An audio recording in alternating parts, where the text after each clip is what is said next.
Roll Break family, don't forget to check all the content that we got for you guys. We started out with War Games. We have previews and predictions for that great pay-per-view that took place. Also, we have the results for that.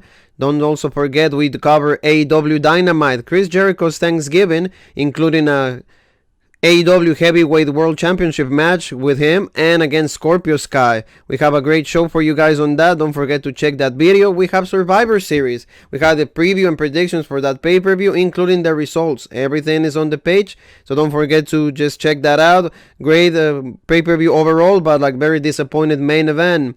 We cover NXT on the aftermath of the War Games and the Survivor Series with a tag team championship match with the Undisputed Era, Kyle O'Reilly and Bobby Fish defending against Keith Lee and Dominic Dijakovic. A great spot when Keith Lee shoulder tackle Adam Cole, one of the greatest spots so far in 2019. Don't forget to check that out. And also we have Smackdown Live, the results after Thanksgiving during Black Friday with the return of Sheamus, Alexa Bliss, and Elias. Don't forget to check all of the content right here on the page, Facebook, and Twitter, and YouTube. What's up, Rubric family? How's everybody doing today? Black Friday? I have Jean-Paul and myself.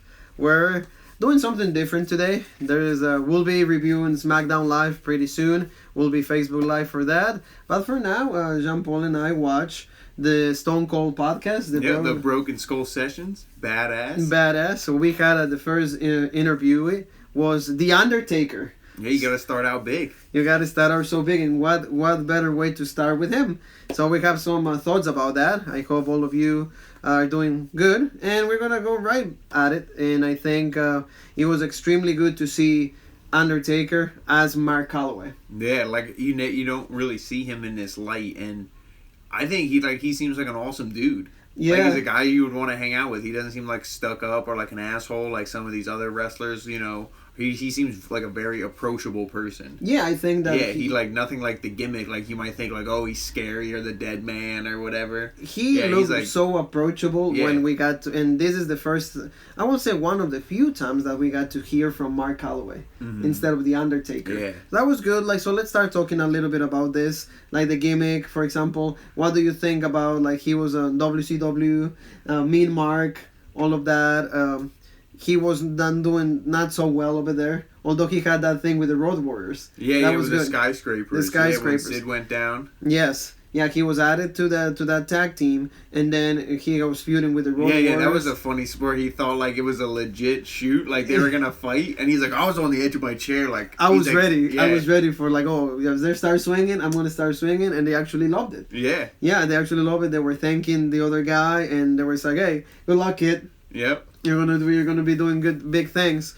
So the Undertaker started like that, not really as a huge draw, and that's one of the main reasons that he actually was, I wouldn't say fired from WCW. Yeah. Because they said you'll never. Yeah, Ole Anderson. He told him you'll never draw a dime. Yeah, you're never gonna draw any money, and that was really sad for the Undertaker. But look where he got, and then he went. Yeah, and then do you remember when he said he was at Vince McMahon's house and he was like, oh, like what are some of your talents? And what are some of your talents? He's like, oh, I can sing really well in the shower. Yeah, he's like, oh, I'll be shower boy. Yeah, I'll be shower boy. Oh my god. I like the one thing he said that he's like, back then the product was bullshit. Yeah, he did say that. He said like, oh my god, back then it's like it was all gimmicky. Yeah, it was all like character, like more like. Yeah, and he said like that's why everybody wanted to wrestle in WCW because it was legit. Because they were actually letting be more themselves rather than like a gimmick. Yeah, a gimmick, and then he thought he was gonna be the shower man or shower boy,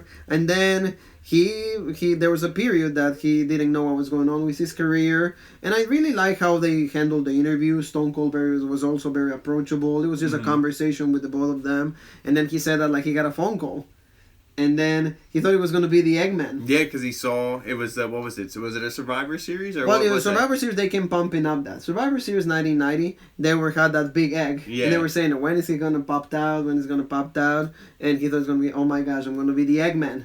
And Vince McMahon calls, and then what happens? He said, "Is this the Undertaker?" And then Mark is like, "Well, this sounds better than Eggman. And he's like, yes, this is the Undertaker. And he's like, oh, like, come off to, Connecticut or where, come or on to New York, wherever. Or to the headquarters, and then we'll just start working with you. So that was really interesting, I think, to me. And then both of them put together this thing that we know as the Undertaker. So, for the record, for Survivor Series 1990, they did debut the Gobbledygooker, and that was Hector Guerrero. Because he was a big turkey. Yeah. He was a big turkey, or somebody dressed up in a costume, and that happened to be Hector Guerrero. For the ones that don't know, Hector Guerrero is Eddie Guerrero's brother, older brother, so he was the Gobbledygooker. But the Undertaker, you actually got to see some footage of the original drawings. Did you enjoy that? How they had the concept. The concept, like the whole Western Undertaker. Like the code. Yeah, well, that's what his whole gimmick was. Like the outfit, like the old, like what he said, when somebody gets killed in a duel, the Undertaker comes out, measures how big they are for the coffins. Yes, and that's right what he looked like. That's how he looked like. So 1990 takes place, and boom, Survivor Series, and he comes out. Absolutely, like everybody's like, oh my gosh, who's this huge dude?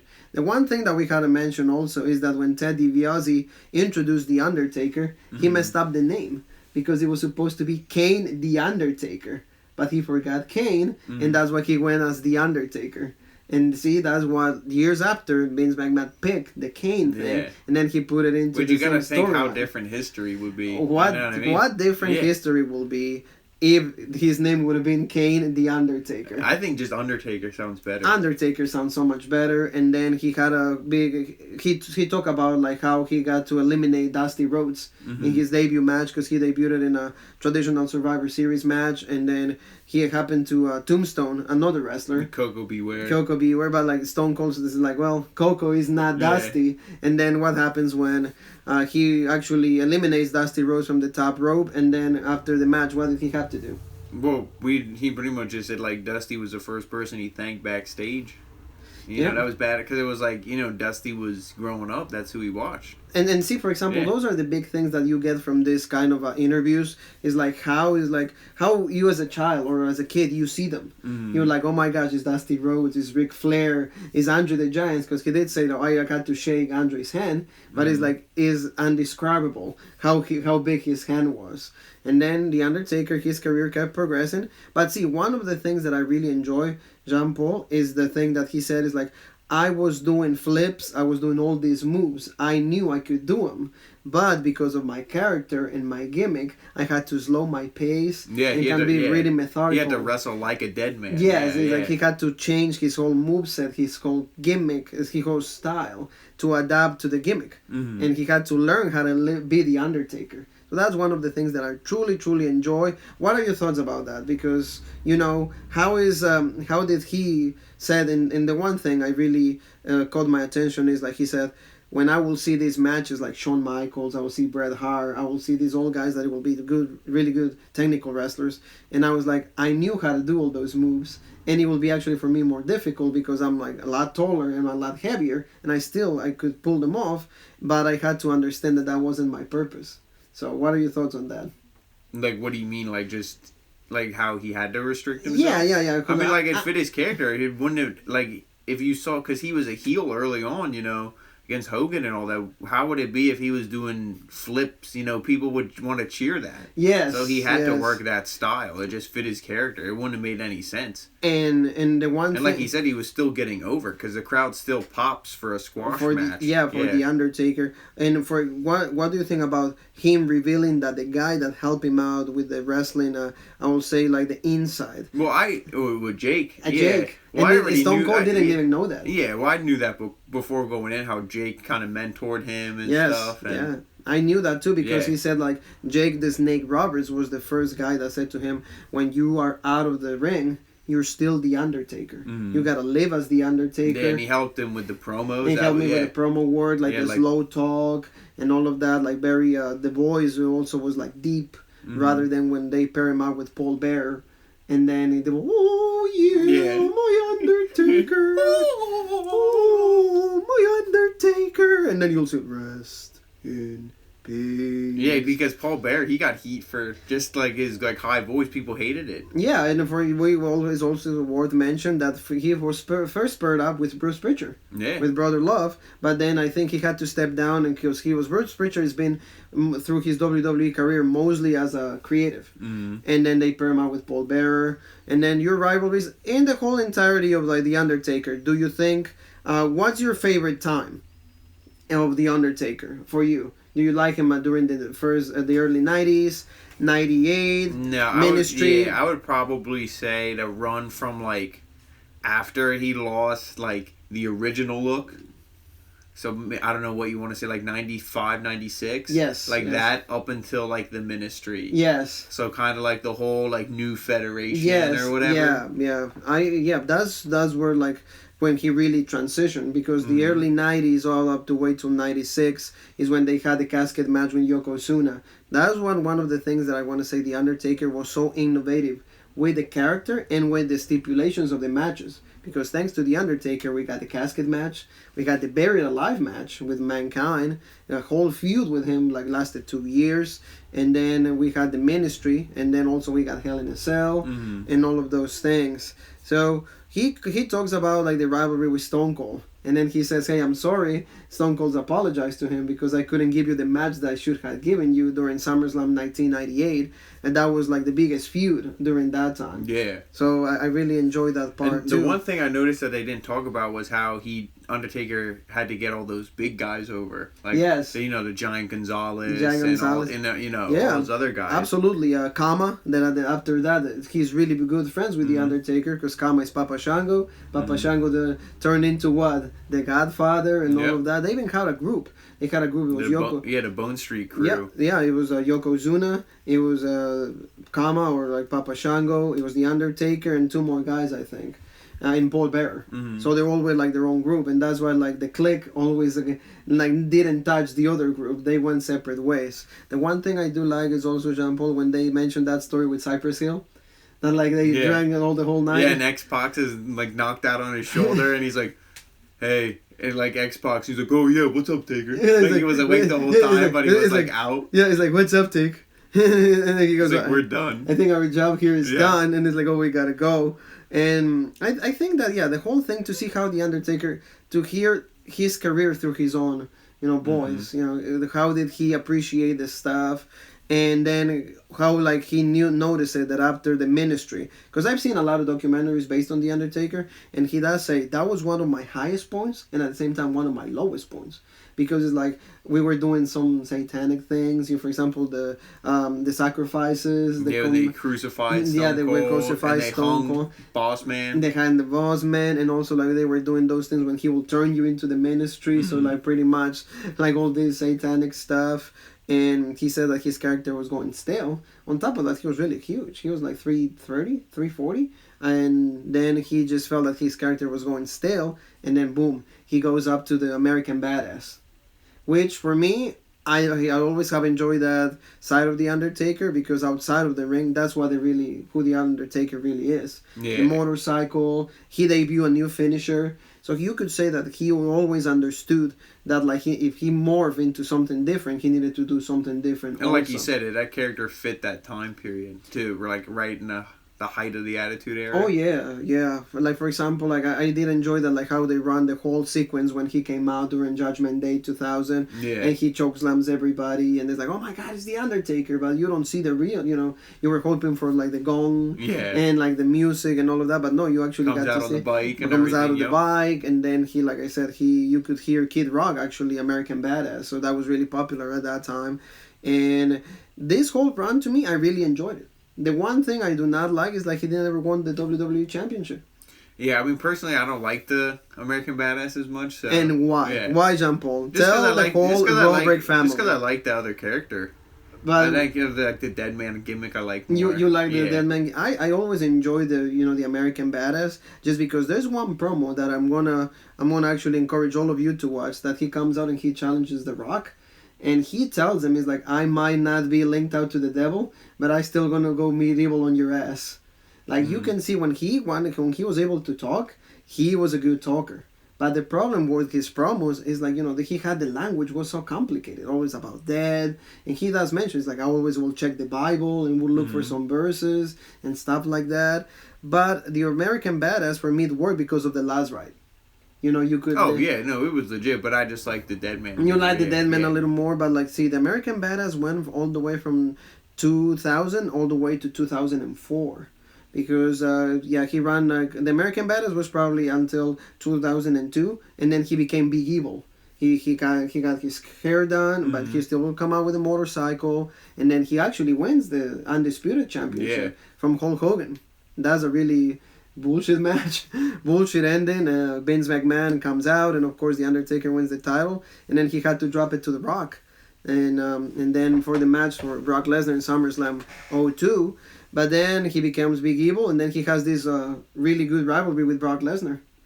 Really great rivalry. They had like a series of matches. I think 3 pay-per-views in a row. They have Unforgiven, No Mercy, and I think the other one is it's not Survivor Series. I think it's another pay-per-view. They have 3 series of matches that concludes in Hell in a Cell.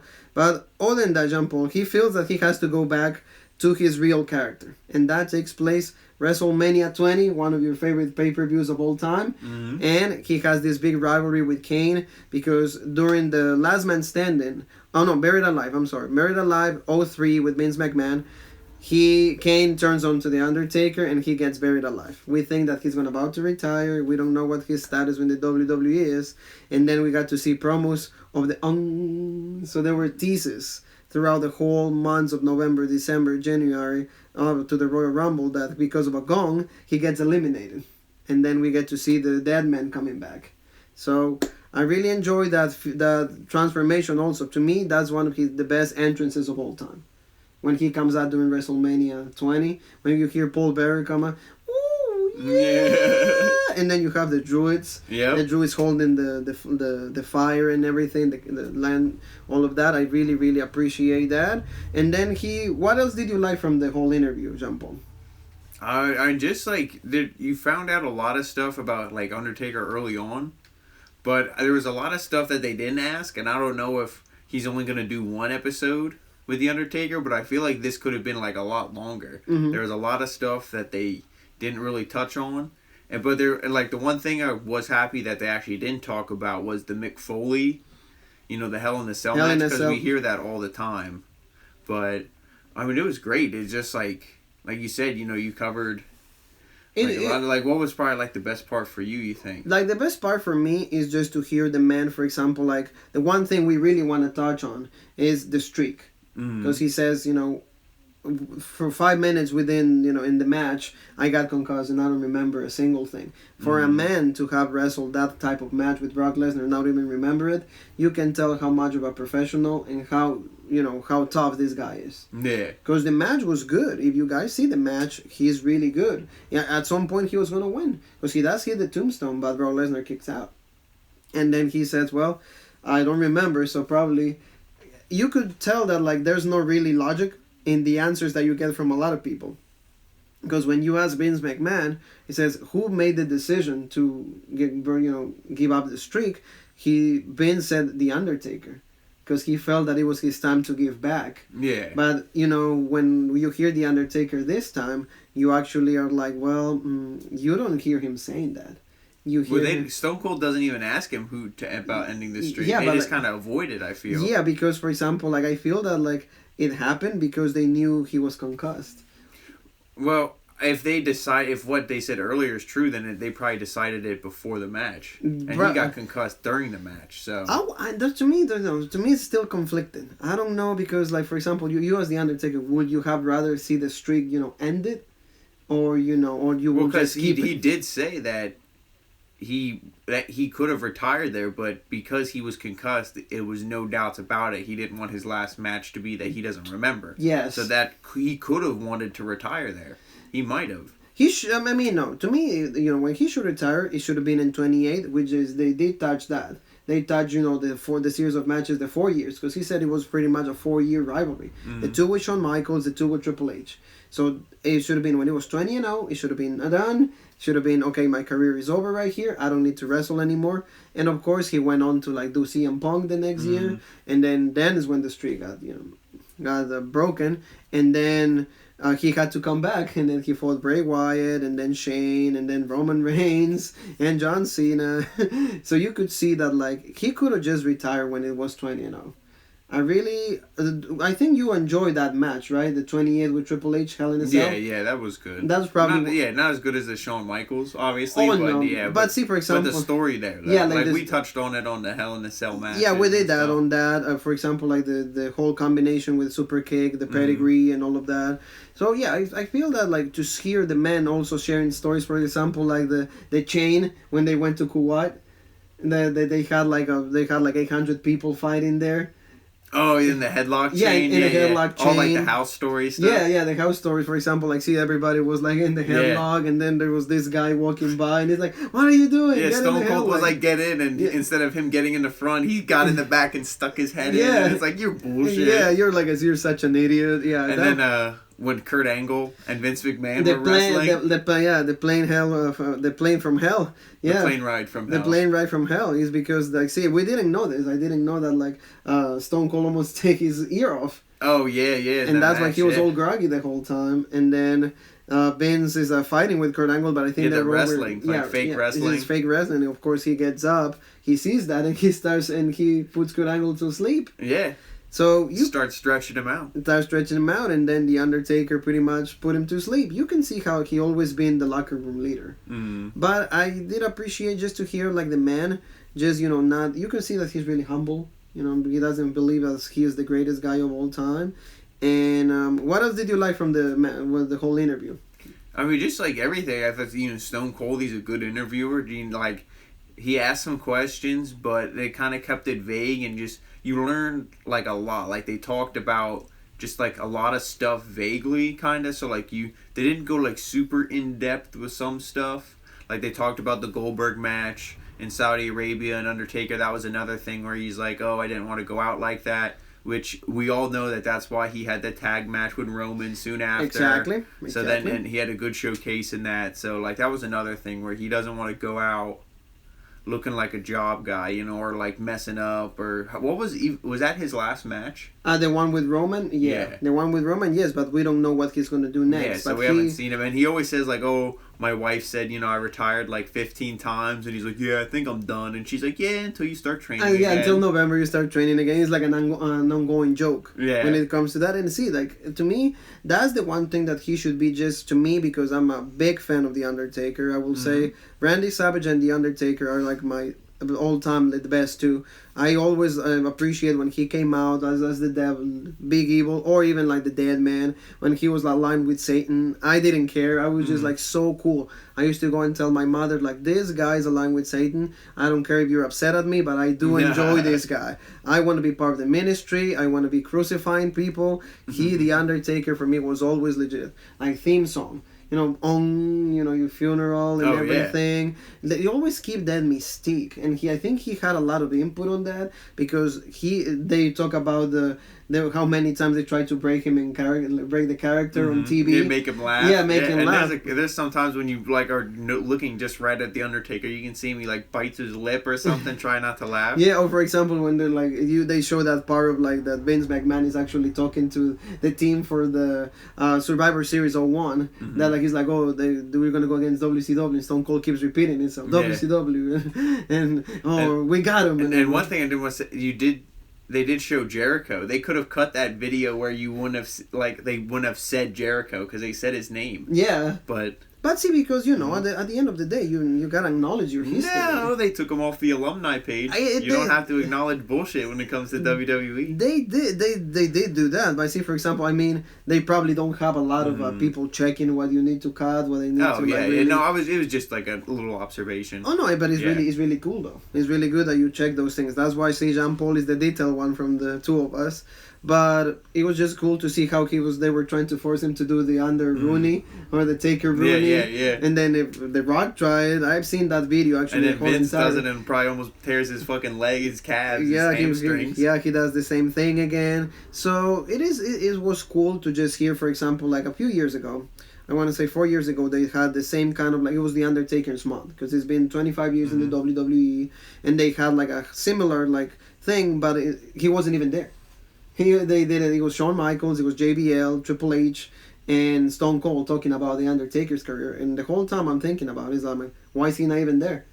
He's still alive. You don't do these things when the person is, That's when he should have just showed up. Yeah, he could have choke slammed somebody. Yeah, he choke slammed somebody, but Sean. No, it could have been Sean. Yeah, the one thing, for example, see that match, Saudi Arabia, the first crown jewel, I did not like. Because he doesn't look good anymore. You mean the one with Rusev? I think that was his first match. Wasn't it Rusev? The first crown jewel was with Rusev. Yeah, sorry. I want to just mention the one that was DX against the Brothers of Destruction. And that's the one thing, too. He mentioned that Sean is one of those guys who stayed retired. But it's like, no, he didn't. He had this bullshit match in Saudi Arabia. Yeah, it's like, you can tell. I mean, we understand his money. We understand it's a show. You got to make money. You got to do your stuff. But at least... Sean has been the one that at least I guess at least he didn't wrestle like that was like we said that is just always considered a house show to us. Yes, so it's not like he wrestled like a legit program. For example, like he can never say, "Hey, I went back and wrestled in America." Yeah, I did it for the Saudis, and that's fine.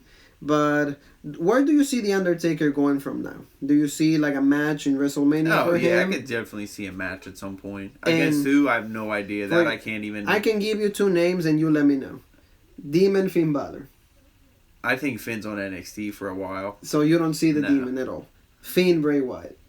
No, that's set up for Roman. No, that's set up for Roman. And I mean, Vince is crazy enough to sacrifice him to the Fiend to build him up for Roman. I could see that, but I don't want to, and I don't think that just because the time period from now till Mania, I don't know when you would do it. Yeah, and also like I just read a report that like Sting is still lobbying for a match with the Undertaker.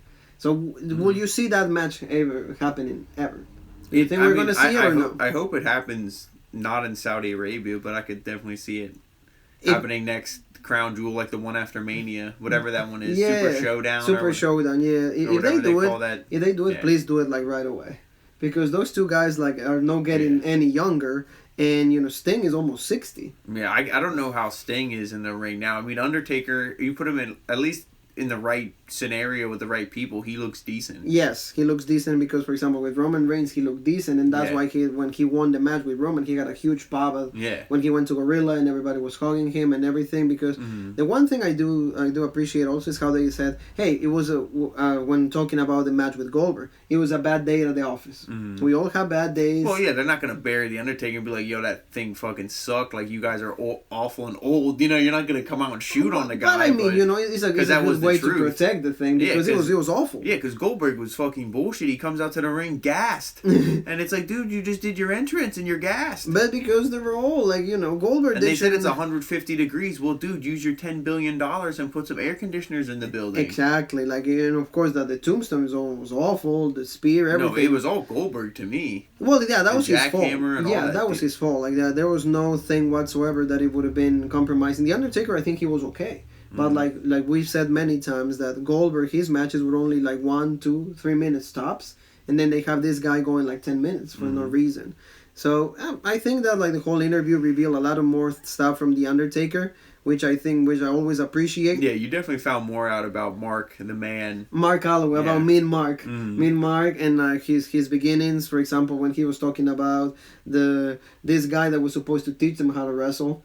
And he was promising he was gonna get a ring so they can fight and everything, and he was never. He actually left. For the trading. The dude just like stole the money from all these kids essentially. Yeah, he just stretched them in his front lawn. Yeah, and then but he said, well, there were 2 pit bulls that he couldn't take with. Yeah, the Rottweilers. Rottweilers. Yeah, and then he's like, well, what happened with the dogs? I took them. I gotta make something with them. Yeah, he gave them good homes. So because Undertaker's a big dog guy, I guess. Yeah, so that's badass. He's a family man. But I've seen a few, like I said, documentaries based on the Undertaker that he's talked about a lot of things. So I knew some of the stuff.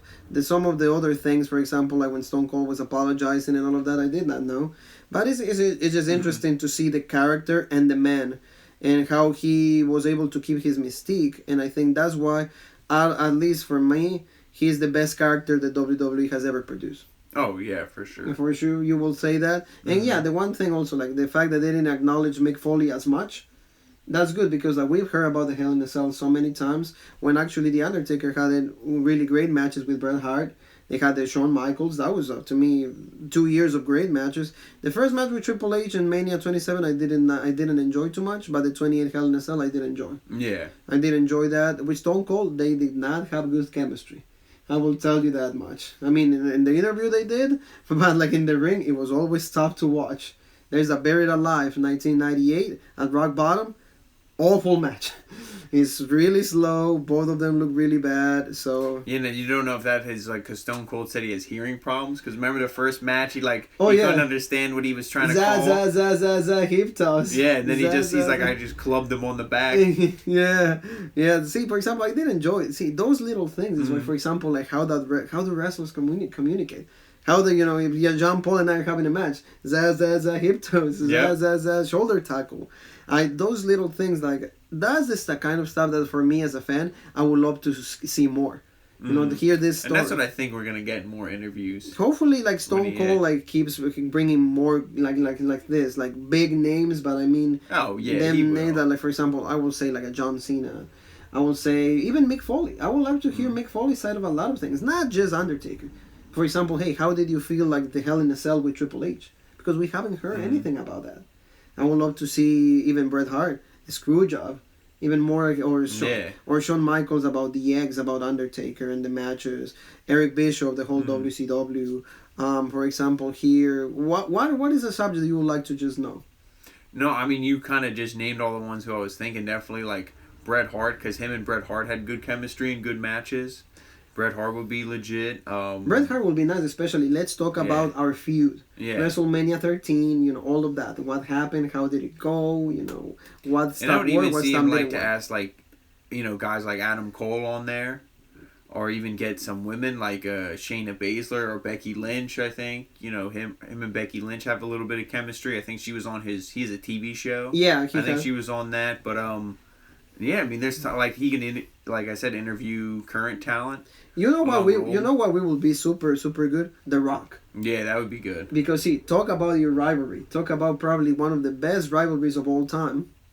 I would say Vince, but I feel like that would be too bullshit. And they did it already. Yeah, when they had the Stone Cold podcast, and it turned out good, but there was also vague. It was not. And you could do maybe CM Punk too at some point. They said that like a lot of people in a WWE.com the survey, they said who should be the next person to be interviewed, and a lot of people say CM Punk. And that would be nice because two good talkers and maybe a feud, maybe, I'm just saying. But although I just hear in the reports that like he said I will never come back to the ring. No, I don't want to see that. No. They were like a slim chance like 3 years ago, 4 or 5 years ago when CM Punk was still in WWE that like they were gonna have a match at Mania.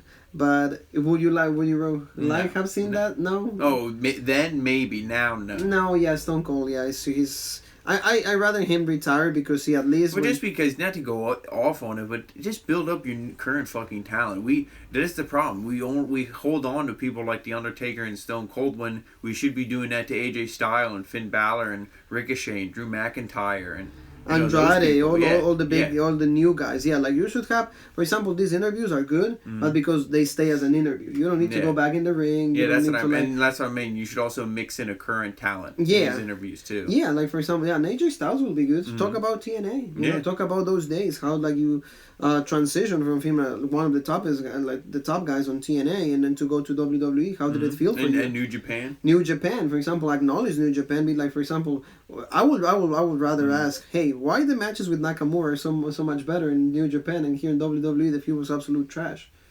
Why did you have 4 matches with him and neither one of them is memorable? Yep.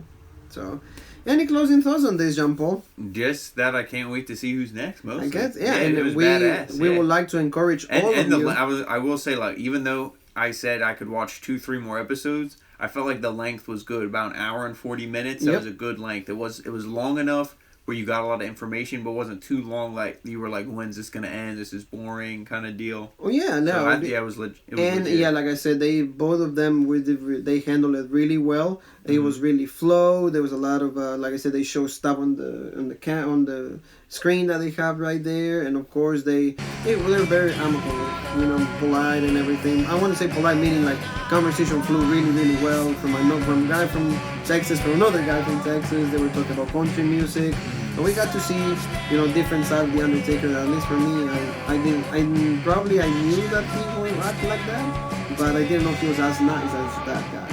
Because, for example, even when you see pictures of him with like fans, you see him in character, he's got to keep kayfabe. All pissed off and everything, but like this, I saw him laughing and everything, so like that's legit. And all the kudos for Mark Calloway, Undertaker, and guys, we really encourage you to go and see that. Because on the network is the Broken Skull. Broken Skull session. It's the session with Stone Cold Steve Austin and this John Paul and Juan, and we wanted to thank you for your time. We'll be bringing you more content. This is Road Break, and we'll see you soon. Yep. Yep.